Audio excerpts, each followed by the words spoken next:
আপনি কোনো সন্তানের নাম আব্দুন যোগ করে শেষে আল্লাহর নাম যুক্ত করে নাম রাখলেন, এখন আব্দুন বাদ দিয়ে ডাইরেক্ট আল্লাহর নামে অনেকে ডাকে, এটা জায়েজ আছে কিনা? এর উত্তর হলো, আল্লাহর নাম দুই প্রকার।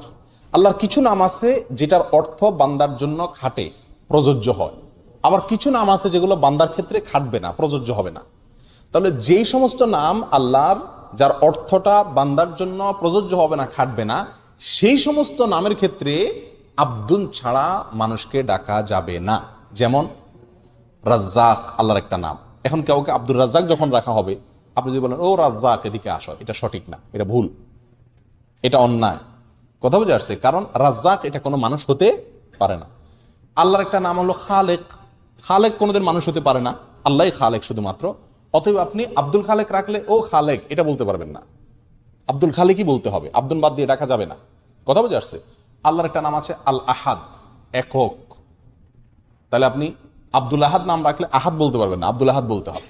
আল্লাহর একটা নাম আছে সমাদ, যিনি কারোর মুখাপেক্ষী না, আমরা তো কারো না কারোর মুখাপেক্ষী, এটা মানুষের জন্য খাটে নাই নামটা, বিধায় সমাদ বলতে পারবেন না, বলতে হবে আব্দুস সমাদ। অনুরূপভাবে রহমান আল্লাহ তাআলার মৌলিক নামগুলোর একটা, এবং আরো এরকম অনেক নাম আছে। এই সমস্ত নামগুলো যেগুলোর অর্থটা বান্দার ক্ষেত্রে কি হয় না, মানুষের ক্ষেত্রে ফিট হয় না, সেই সমস্ত নাম শুধু ওই নামে মানুষকে ডাকা যাবে না, তার সাথে আব্দুল যোগ করে ডাকতে হবে।